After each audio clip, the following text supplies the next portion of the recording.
Friends, foes, subbies, what's good?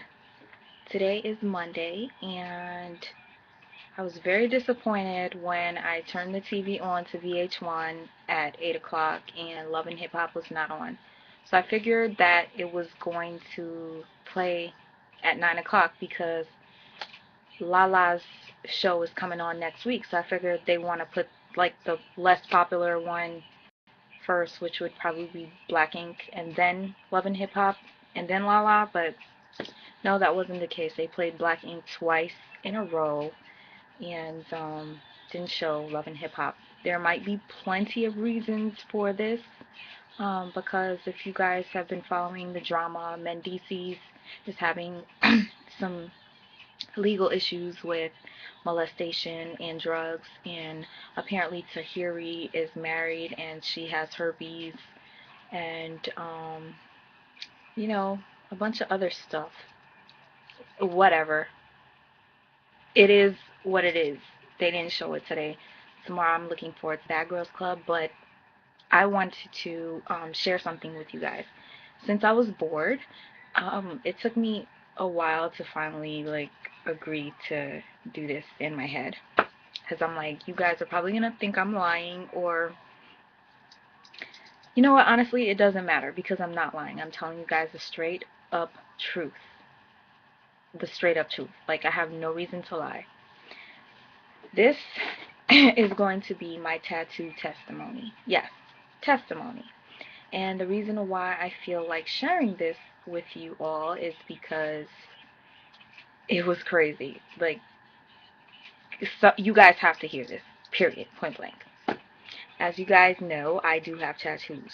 You've probably seen them in previous videos, but this one is probably the more, visible one. But let me start with the story.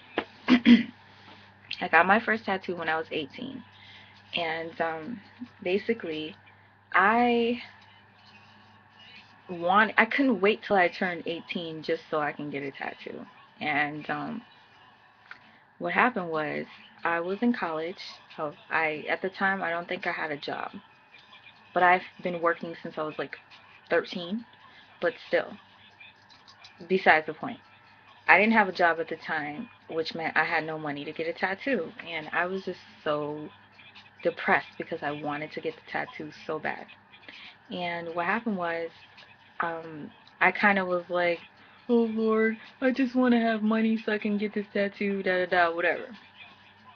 I kid you not, the same day I went to the mailbox and I opened up a letter from my school, and they gave me back $1,000+ for my financial aid.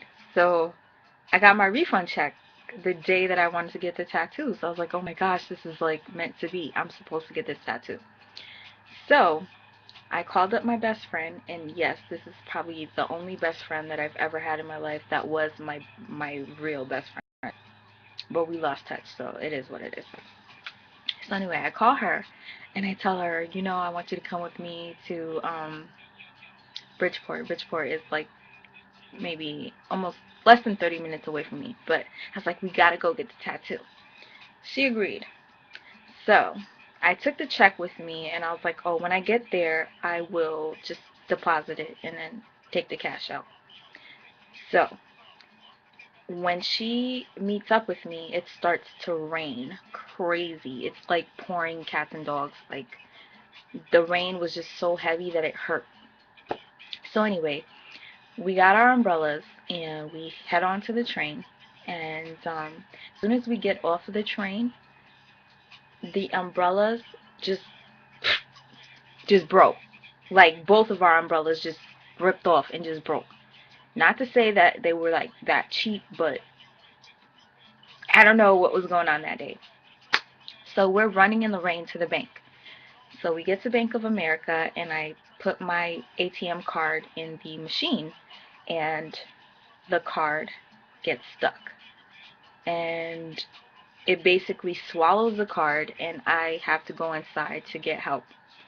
So when I get inside, I gave him the check and I took out probably like $100 from the $1,000 that I had. So we're like, yeah, let's. Well, she wasn't really excited. I was.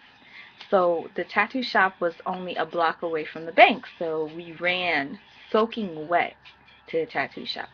We get in there. It's dark, like a dungeon, just dark. Nobody's in there but the tattoo artist. And I tell him that I want to get a tattoo. He's like, well, pick whatever you want off the wall. So I'm like looking at the wall for about 45 minutes trying to figure out what I'm going to get for my first tattoo. I can't wait, right? So anyway, I finally picked the tattoo that I want to get, which was really, really stupid. I was in a relationship with someone at the time that was way older than me, but he used to take care of me. So it was like I thought I was in love because he was taking care of me, but he broke my heart. He ended up being with somebody else that was way older. So I felt that he broke my heart. So I had to get a tattoo that, basically, meant something to me. So I decided to get a heart with a knife going through it and a rose in the back. Rose signifies the good times. The knife signifies the heartbreak. Boom. Okay.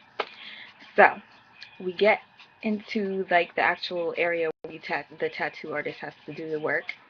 He asked me, "Are you sure you want to do this?" I'm like, "Yeah, man, I'm ready. I got the money, yo. I'm good. Like I'm ready." So he shaves, and I'm like, "Why the heck is he shaving my boob?" Because like I didn't know at the time. You have to shave the area before you do the tattoo.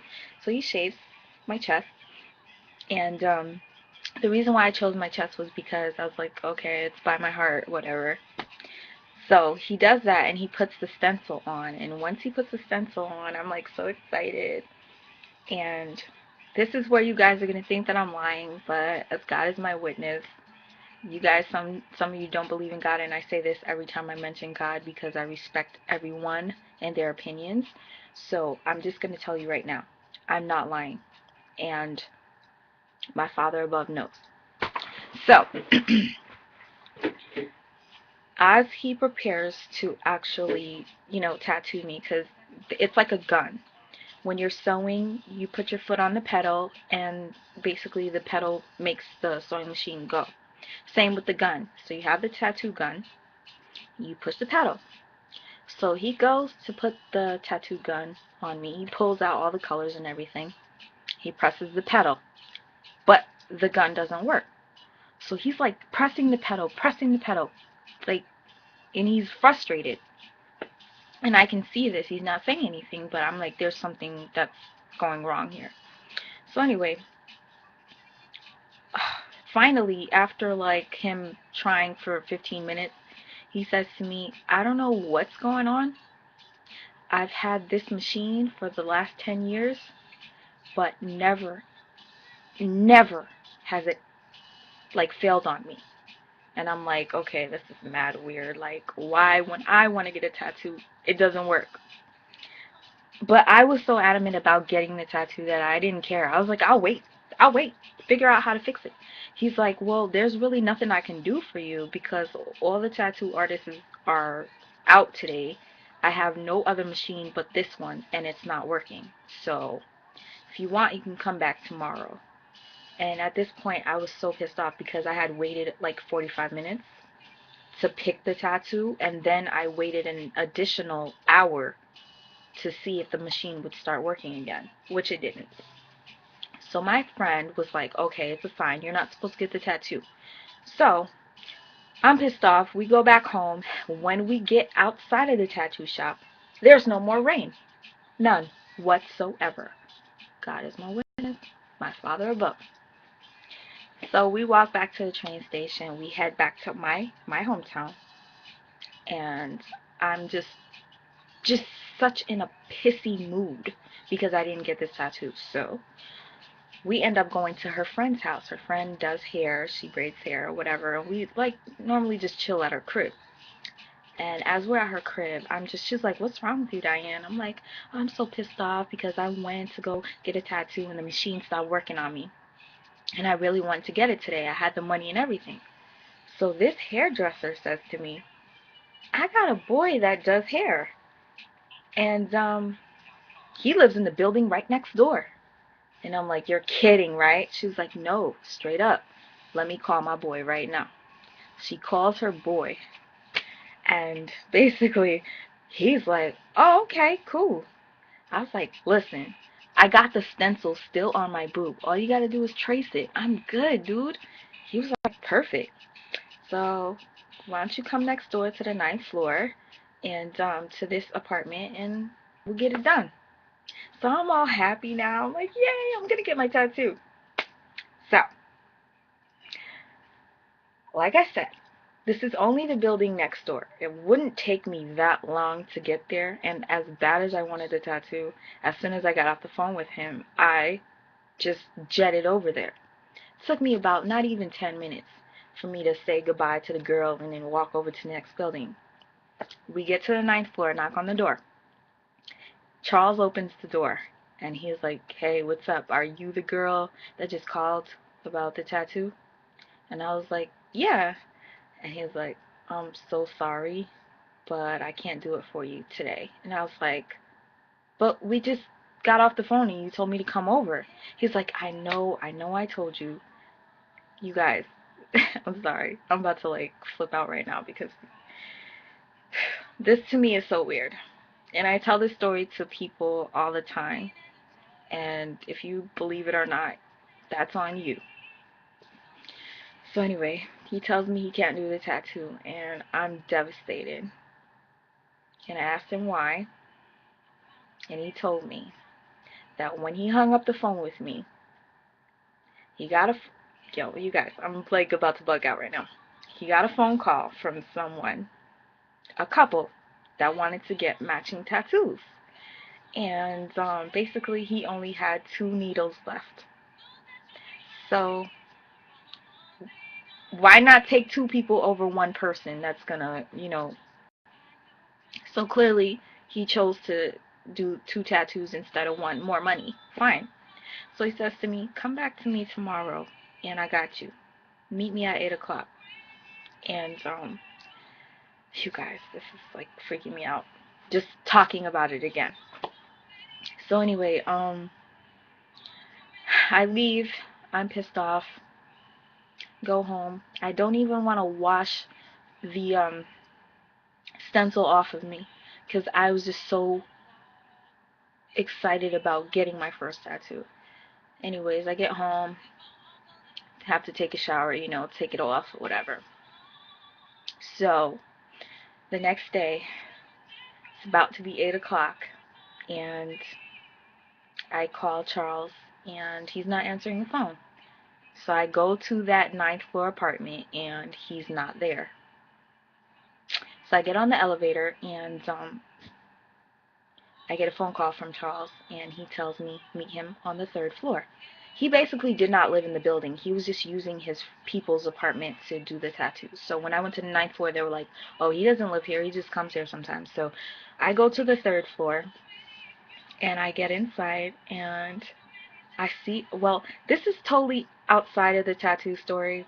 But one day I'll probably share this with you. But I see a little girl that I know that's in the house. I'm like, oh my gosh, you know her? When I say it was like the a little girl, and this girl was like 3 years old. She had like 5 piercings in her ears. She used to wear real gold bracelets, had weave in her hair at the age that she was, and I will show you pictures of her. I need to find this girl, and her name was Naquavia. I was in love with this little girl because I was dating someone that his grandma used to babysit, and that's where I met Naquavia. So anyways, Naquavia's in the crib, and I'm just like, oh my gosh, blah, blah, blah. And I'm about to get the tattoo, and the little girl keeps running up to me, and he's like, okay, yo, tell me what you want.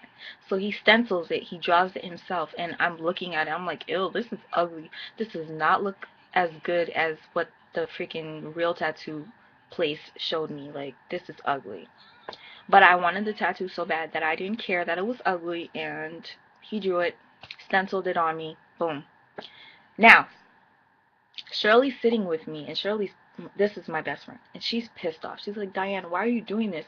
Twice it failed. Like, why are you doing this again? Like, just take it as a sign. Like, you're not supposed to get a tattoo. And I'm like, whatever, like, that's not a sign. It's just, I had bad luck. So I'm sitting, I'm sitting and, sorry guys. I'm sitting and I'm waiting for Charles to get his colors and everything ready. He gets everything set up, and there's a picture above the wall, like in the living room, that I can see from where I'm sitting in the kitchen of Jesus. I personally don't think that that image of Jesus is the legit image that we all like were, raised to believe. Jesus is white and has a long brown hair. No. But that was on the wall. And I didn't like I'm looking at it and I kind of felt bad, but I was like whatever. It's just a picture. So, Charles goes to put the gun near my skin and he presses the pedal and it does not work. And I start to freak out because I was like, "Oh my god." He's like, "What?" And I was like, "This happened to me yesterday." He's like, "What?" He's like, "Hold up, hold up, hold up, hold up. This happened to you yesterday?" I said, "Yeah, the tattoo guy pushed the pedal and it stopped. It just wouldn't work or whatever." He was like, "Okay, yo, you got voodoo on you or some shit?" And I got offended because I was like, "Yo, dude, don't even," because I'm Haitian, so it's like, I told him I was Haitian, so I was like, "Okay, now you trying to play me or whatever?" So I'm pissed off, but I still want the tattoo. He was like, "Nah, I'm just saying, my machine never did this before until you sat here in my chair, so I don't even know what's up." And he was like, "And the crazy thing is, yesterday when you told me you were coming over, that couple never showed up to get their tattoo. So I could have did your tattoo." So now I'm freaking out and Shirley's freaking out. She keeps tapping me like, "Yo, let's just go, let's just go." And I'm like, "No, Shirley, I want to get the tattoo." So anyway, Charles is like going at it for like 30 minutes, trying to do the trying to fix the joint, trying to see if there's anything that's like wires messed up or whatever. And he's not, having any success with the machine. Okay, fine. So anyways, this is a part where you guys are gonna be like, "Oh, she's bullshit and she's a liar, blah blah." I don't care if you think so. I'm telling you straight up from what I remember, and I wish to God that Shirley was sitting right next to me and Charles, because those are the only two people that know what happened that day, besides me. So, I look up at that Jesus picture and I'm kind of like, whatever, why is this happening? And Charles goes and he presses the pedal and I hear. So I'm excited. I'm like, "Yes, it's working now. It's working." And Shirley looks at me. She's like, "Diane, you sure you want to do this?" And I'm like, "Yes, I want it. I want it." No, lo and behold, the shit is ugly, but I wanted it. So he's pressing the pedal. It's working. And it's like, yay, after a half an hour, it's working. Charles moves that needle close to my titty. The minute he gets to my titty, the machine stops working. Mm-hmm. Strike me down. Strike me down if I'm lying. For real. The machine stops working.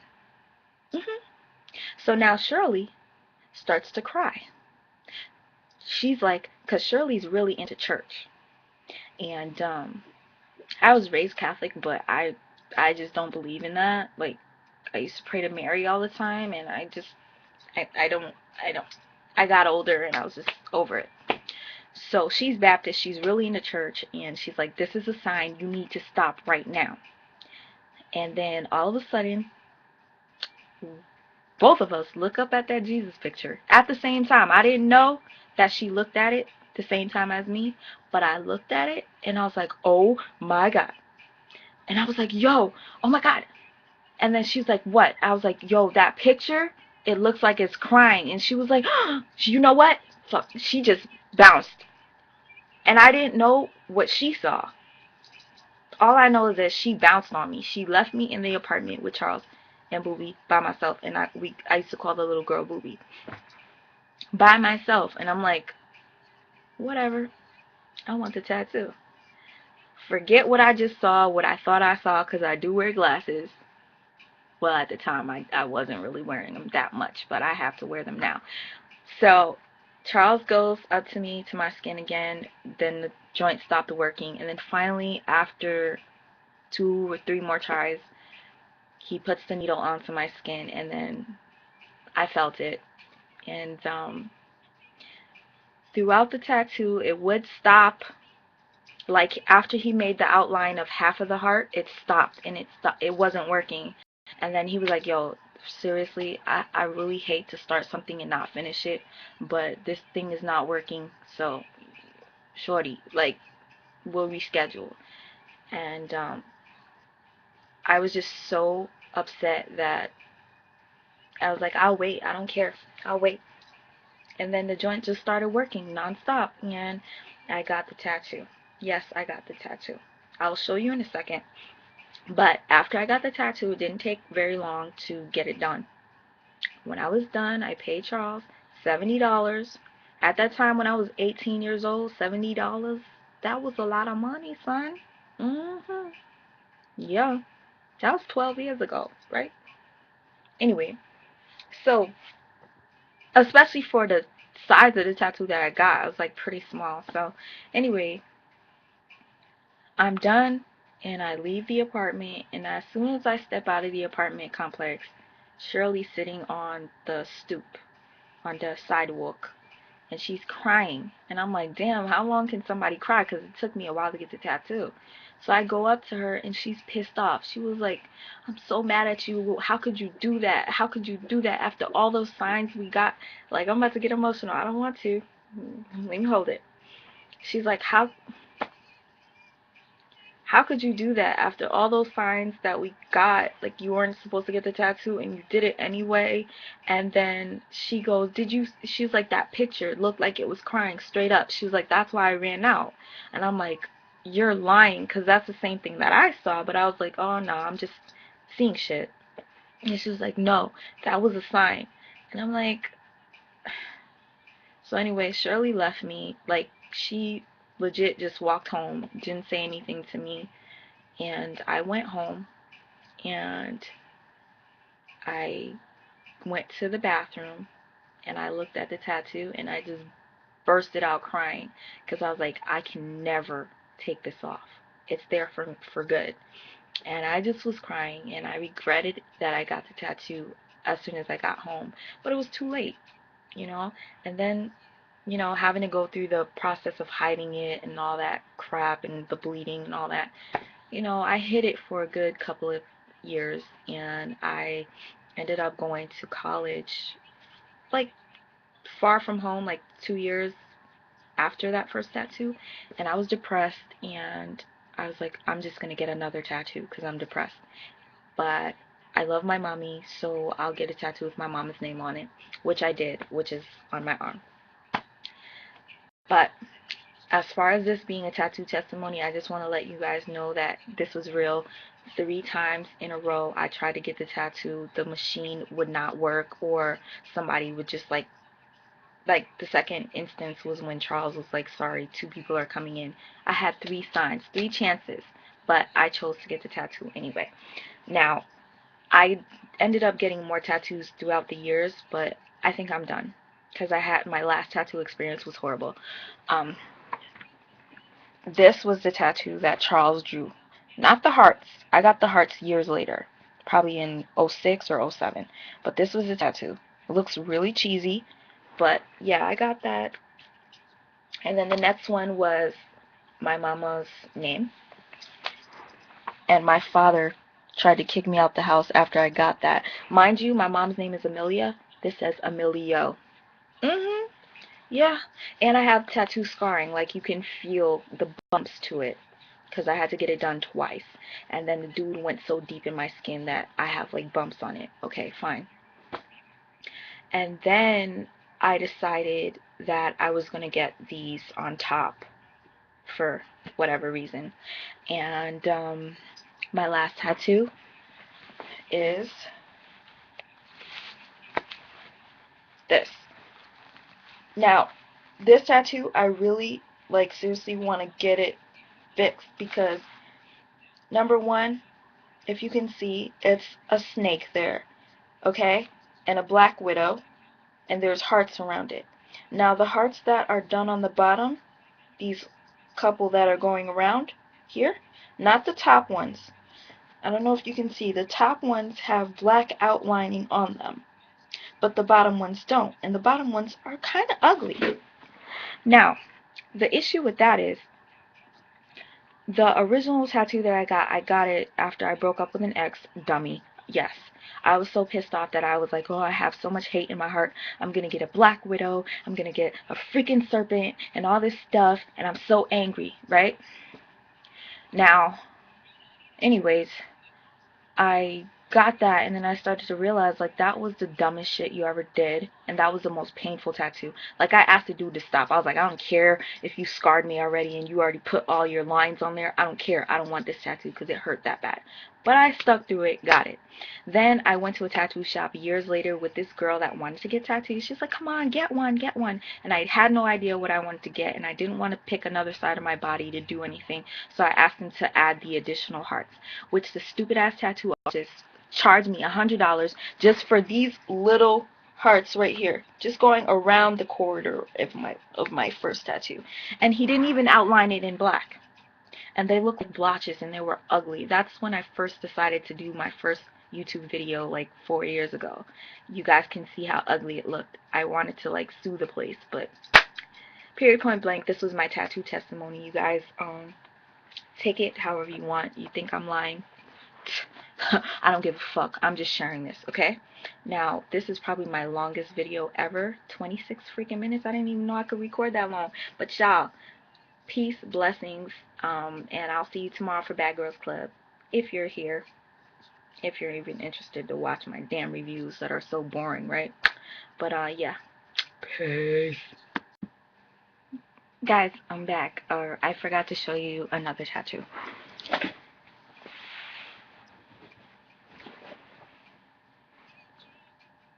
Rose. I don't know what my whole fixation with roses was, but I just love roses, I guess. I just wanted to share that with you guys. See you on the next vid.